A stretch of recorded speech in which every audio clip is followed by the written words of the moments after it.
بھائی ان کا سوال یہ ہے کہ عبادت کی اللہ کو ضرورت نہیں ہے، لیکن اس سے بندوں کا کیا فائدہ ہے؟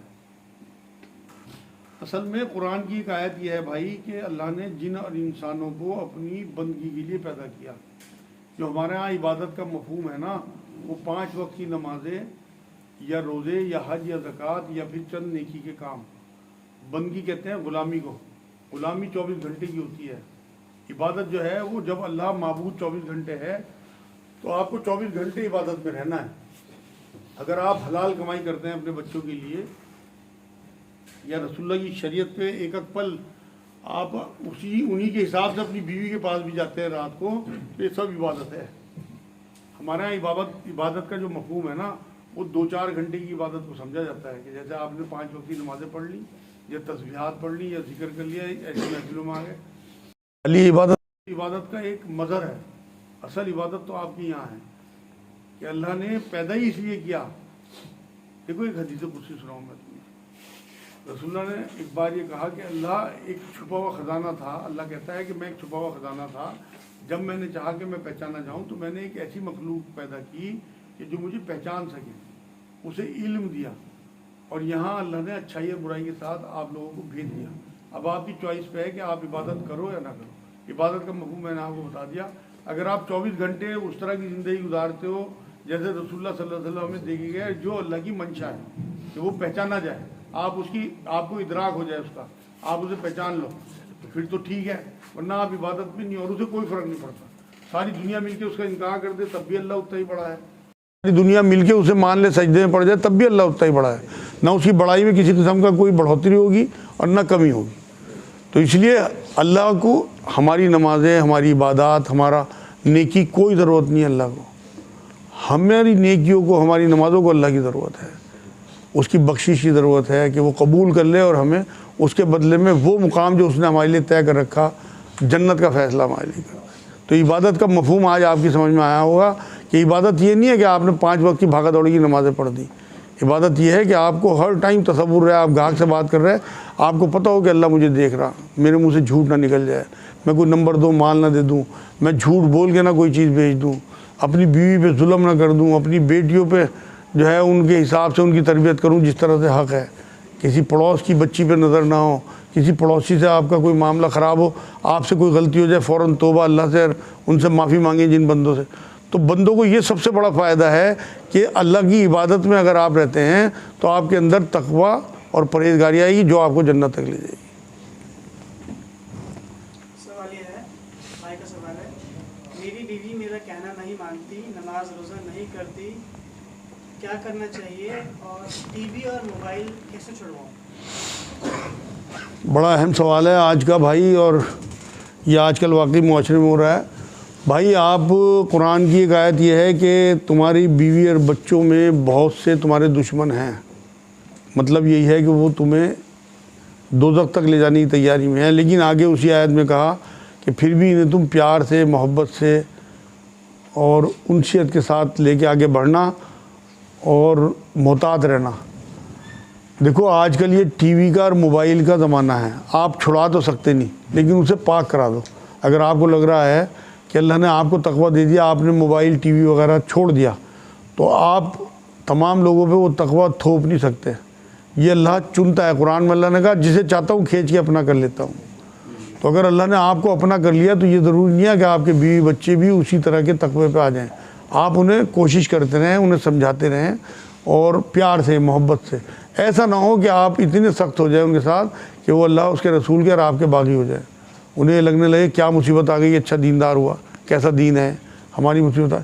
ان کی ایج، ان کے حالات، ان کا ماحول، ان کی سوچ، ان کے علم، اس کے حساب سے آپ کو فیصلہ کرنا چاہیے، محبت پیار سے، تھوڑا سا مینٹلی اس کا ایموشنلی ٹارچر کر کے کسی دن رو دیے بھائی تمہاری آخرت خراب ہو رہی، اس طرح سے کام چلتا ہے بھائی۔ لیکن آج کل اگر آپ ٹارچر کرنے لگو، ہاتھ اٹھانے لگو، گھر سے نکال دو، تو آپ کی اپنی زندگی خراب ہو جائے گی۔ اس لیے دیکھو آپ یہ دیکھو فرعون کو نبھایا حضرت آسیہ نے، بدلے میں کیا ملا؟ جب بالکل برداشت سے باہر ہو گیا پھر دعا کی اللہ بس اب میرے سے برداشت نہیں ہو رہا، مجھے بلا لے۔ اللہ نے بلا لیا۔ حدیث میں آتا ہے کہ اب نبی اکرم صلی اللہ علیہ وسلم سے ان کی شادی آخرت میں جنت میں حضور کی بیوی ہوں گی، ہماری ماں۔ بدلہ کیا ملا؟ تو آپ نبھاؤ تو دیکھو آپ کی ہو سکتا ہے یہی آزمائش، کیونکہ کسی کو کچھ دے کے کسی سے کچھ لے کے آزما رہا اللہ. آپ کو ایسی بیوی دے دی جو آپ کے مزاج کے خلاف ہے، آپ کو تقویٰ دے دیا، اس میں گناہ دے دیے کہ نبھا. اگر آپ اس پہ پورے اتر گئے تو انشاءاللہ بہت شارٹ کٹ ہے جنت کا. دوسرے قرآن یہ کہتا ہے کہ اگر تجھے اپنی بیوی میں کچھ چیزیں ناپسند ہیں تو وہ بھی تو چیزیں اس میں ہوں گی جو تجھے پسند ہیں، ان پہ نظر رکھ، اس کی تعریفیں بڑھا دو، جگہ جگہ بیٹھ کے وہ پبلسٹی اس کی ان کی باتوں کی کرو جو اس کی پازیٹیو چیزیں ہیں. انشاءاللہ جب وہ دیکھے گی میرا ہسبینڈ میری بہت تعریف میں، دھیرے دھیرے آپ کی باتوں پہ مائل ہوگی اور ٹھیک ہو جائے گی. آپ کا سوال ہے کہ کیا نیٹ کے تھرو یا ٹی وی کے تھرو دین کی تبلیغ کر سکتے ہیں؟ یہ ٹھیک ہے؟ ان کا سوال یہ ہے جیسے آج زمانہ میڈیا کا ہے، نیٹ کے تھرو ٹی وی کے تھرو کیا تبلیغ کر سکتے ہیں؟ بالکل کر سکتے ہیں بھائی. دیکھو دو حوالے میں آپ کو دیتا ہوں، ایک قرآن سے ایک حدیث سے.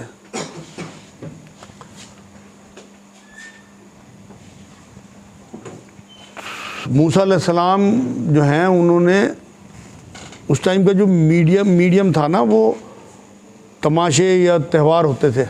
جب فرعون کے دربار میں وہ گئے ہیں تو فرعون نے کہا بھائی میں بھی جادوگر بلاتا ہوں اور تو بھی اپنا جادو دکھا. وہ تو جادو کہتا تھا نا انہیں.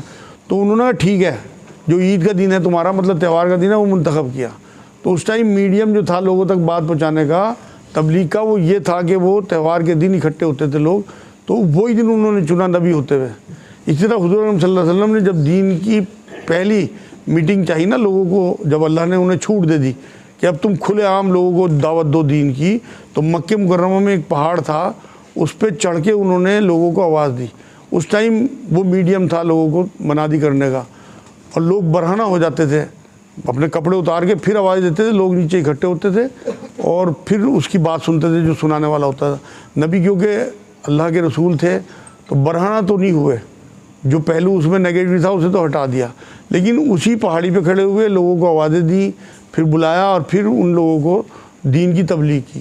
تو یہ دونوں چیزیں وہ ہیں کہ آپ کو میڈیم جو ہے جہاں زیادہ بھیڑ ہو وہ استعمال کرنا ہے.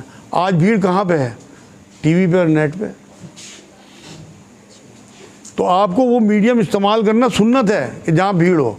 آج ٹی وی پہ اور نیٹ پہ بھیڑ ہے تو آپ کو وہی، لیکن اس کا پازیٹیو استعمال کرنا بالکل انشاءاللہ تعالی اجازت ہے. گھر میں تعویذ، خون یا دار وغیرہ ملے تو ان کا کیا کریں؟ کیسے ان کا اثر ختم کریں؟ بھائی ایک تو سب اپنے موبائل سائلنٹ پہ کر لینا. دیکھو پچھلی بار اعلان ہوا تھا. ان کا سوال یہ ہے کہ گھر میں اگر جادو کے سامان کچھ ملیں جن سے ڈر لگتا ہے، جیسے تعویذ ہیں یا کوئی دالیں ملتی ہیں یا کچھ، کوئی لوگ کہتے ہیں کچھ گوشت کا ٹکڑا مل گیا، اس طرح کی چیزیں جو ملتی ہیں ان کو کیا کریں، ان کا کس طرح اثر ختم کریں؟ دیکھو بھائی یہ تو دو طریقے ہیں اس کے.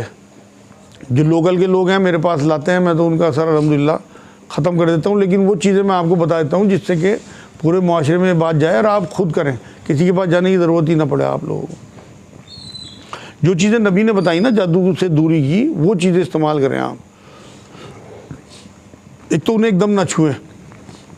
کوئی خون پڑا ہوا دکھے یا کوئی آپ کو تعویذ پڑا ہوا دکھے یا اس طرح کی کوئی دال ہو، تو سب سے پہلے تو آپ یہ کریں کہ درود شریف، پھر الحمد شریف، پھر اس کے بعد آیت الکرسی، اور اس کے بعد چاروں قل پڑھ کے اس میں پانی پہ پھونک ماریں.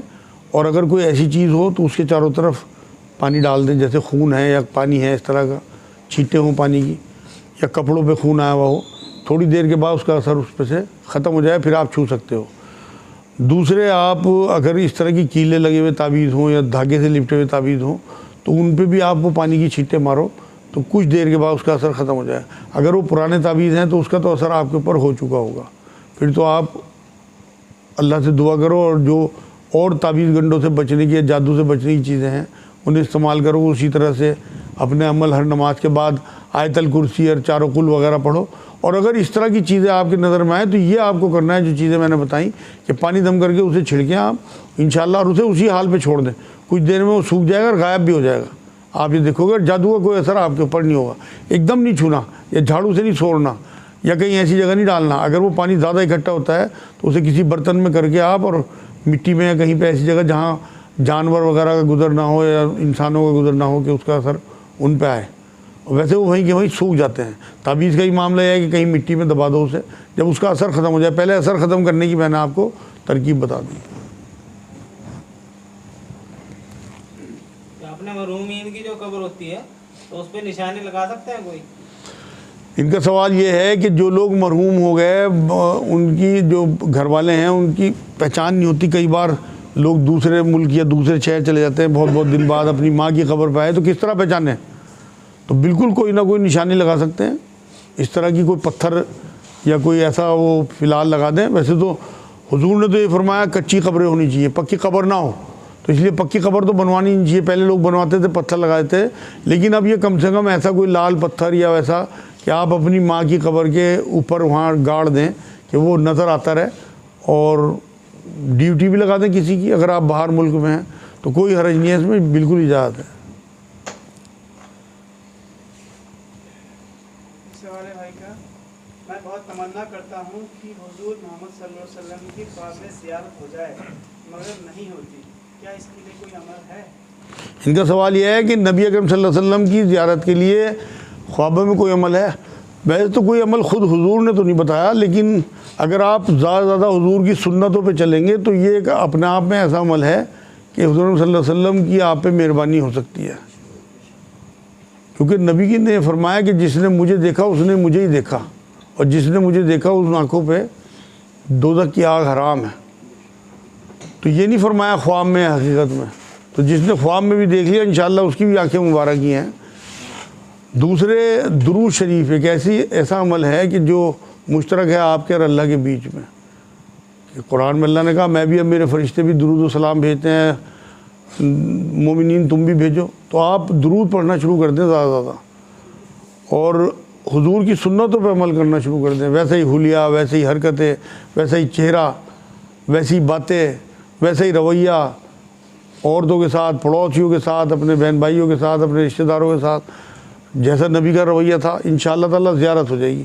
ایک بزرگ نے مجھے ایک بار یہ بتایا تھا، اس کا مجھے بھی فائدہ ہوا تھا الحمدللہ، کہ سورہ توبہ ہے قرآن میں، اس کی 2 آخری آیتیں ہیں جو 128 129 نمبر آیتیں ہیں، ان 2 آیتوں کو اگر آپ مغرب میں 2 نفل باندھ لیں اور الحمد شریف کے بعد دونوں رکعات میں وہ آیتیں 2 پڑھ دیا کریں، تو انشاءاللہ ایک ٹائم ایسا آئے گا کچھ دنوں کے بعد ہی کہ نبی اکرم صلی اللہ علیہ وسلم کی زیارت آپ کو نصیب ہو سکتی ہے۔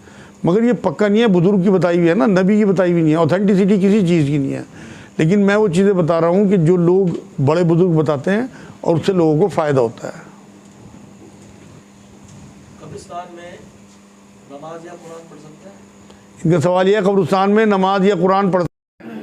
بھائی قرآن تو پڑھ ہی سکتے ہیں، نماز جو ہے قبروں پہ پڑھنے سے حضور نے منع فرمایا، لیکن قرآن بالکل پڑھ سکتے ہیں۔ جو آپ اپنے مرحومین کے لیے فاتحہ پڑھتے ہو قرآن کا حصہ ہے۔